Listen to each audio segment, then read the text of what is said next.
So, as Gash said, I mean, I wouldn't want to claim that we funded everything, but certainly, as you see from the slides, we're very much about EU funding and how we use that, and as my title explains, really, Head of Research and Innovation branch in the Welsh European Funding Office. That means we deal with the regional funds, so that the money that people didn't think had made any impact. That's why they voted out. But I think they're realising now that the flags are everywhere, and they have funded businesses like Ashes and have made a lot of impact.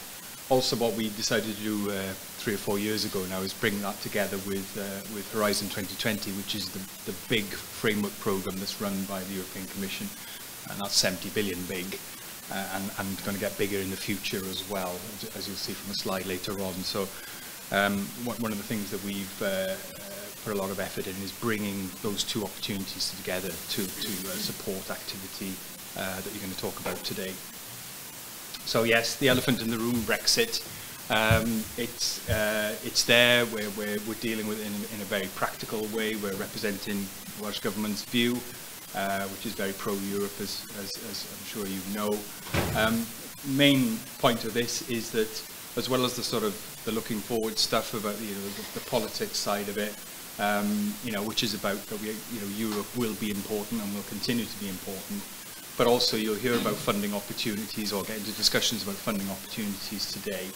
And those funding opportunities are guaranteed. They're guaranteed by the UK Treasury, and that's a lifetime guarantee. So it's not about what happens before we exit.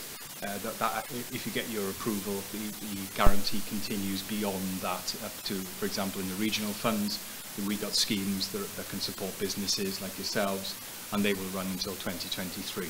That's not an issue. So there's no cliff edge there. So it's really important that that is understood. And it's a key message to take away. Touch on this a little bit. So this is what we do in the unit, really bringing the two funds together. I'll talk about the key objective, Stairway to Excellence, in a bit more detail in a minute, because that's one of the areas where we bring the funds together. Obviously, we do events like this, and we try and engage. There was a bit of a cultural issue that we needed to address in Wales. That feeling that the next grant was just down the road in the local office, and people need to look a bit further and think about those competitive funding sources, and that does include the likes of Innovate UK and the UK money as well. We also there's a lot of support out there. It can be quite confusing, so again we wanted to make sure that we were using that and bringing that together. And the last point there, the last objective, about there's a lot of expertise, Gash being an example of that, and really just drawing on that and trying to share that best practice. So that's the kind of things that we get involved in. So this is the famous or infamous Stairway to Excellence.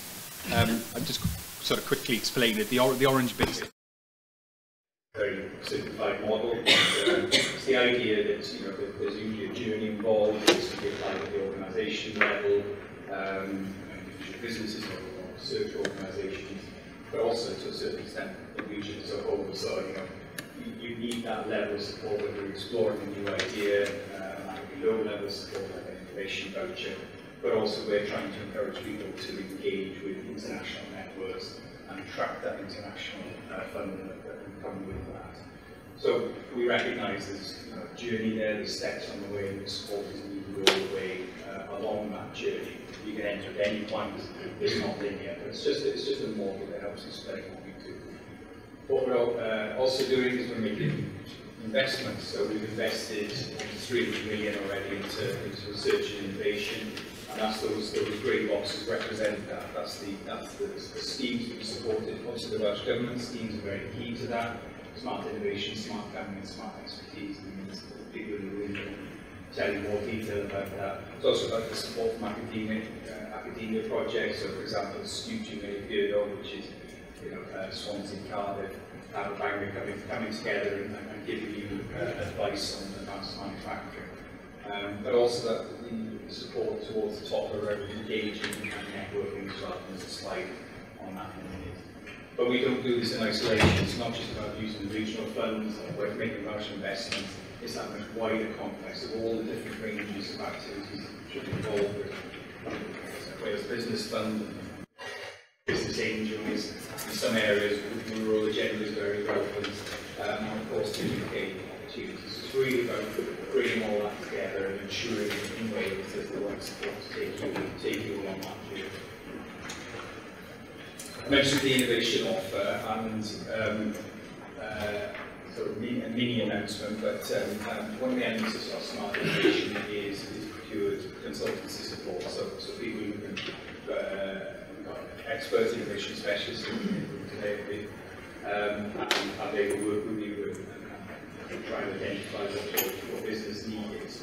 But there's also then extra days of support through consultancy. And again, not an expert on this, but the key message here is that we recognise that Industry 4.0 is an important element. And so there's a tender that's out now, I believe, and that will be looking and bringing support in, so you can get your initial 3 days and then up to another 5 days then to help you on that innovation journey. Now, it's not necessarily about Industry 4.0, that could be about Industry 2.0 as well. So again, let's just recognise that we see the opportunities and the importance of aligning our support to the agenda we're talking about today. In terms of the sort of top, so that you could argue is maybe towards the bottom of that stairway, you know, that initial sort of exploring of ideas of what you need as a business. And this then is up towards the top of the stairway. So this is our little grant scheme that we have, and this is about that international funding opportunity. This is the link to the Horizon 2020. So you might see a familiar face on the top right, and in fact there's 2 familiar faces because Helen's in the room as well. So if you want to know whether this works, ask them because they're here. They're one of our case studies. So one of the barriers to Horizon 2020 and there are some other EU funding opportunities is that they're looking for you to have partners, international partners. So you know, collaboration can be a barrier for some. This is a collaboration across three member states, 3 other countries. So you know, there's a lot of benefits in this, as you see a slide later on. But it can be a barrier. A lot of the information events, you can stream them, but equally they're out in Brussels. So, and support the travel. We're obviously keen on businesses here with up to 100% of the cost. So if you are thinking about this, or you've been discussing with an industrial partner and they're saying, well, I'm going to this event, you think, I'd quite like to go there, I could build some networks out there, and maybe think about developing a bid. Well, that's what our money's here for. So come and talk to us today, or get in touch over email, etc. If then you're starting on that journey and you're actually looking to develop a bid, well, that's where the proposal development stuff. If you're really good at what you do and you're already, you know, got skills and capacity, then it could be polishing that bid, getting somebody in just to have a look at it and add that extra. So stand back. Being echoed by the microphone. Yeah, exactly. So proposal development, yes. So again, we're there to support you in terms of taking that forward. And on what was the again? So is it worth doing? So this last look. This slide is actually already, you know, I would say, well, not the numbers are on the map. There's more numbers to go, but this is just showing the kind of numbers we're dealing with here. There's hundreds involved. So these are collaborations between Welsh organisations and international organisations, and you can see it's Canada, USA, China, etc. on here. So this is supported through Horizon. If you think about this as the networks that these businesses, and there are many businesses in Cardiff, have now, and how they're turning that into business opportunities. It's not just about the funding, it's about the networks, it's about working with the best in Europe and the world to develop products and processes that are relevant to you, to business. And in terms of the Cohort Cash Horizon, you can see it down the bottom. But yeah, over 2,000 international collaborations, that is driving the right behaviour in Wales, and that will continue post-Brexit.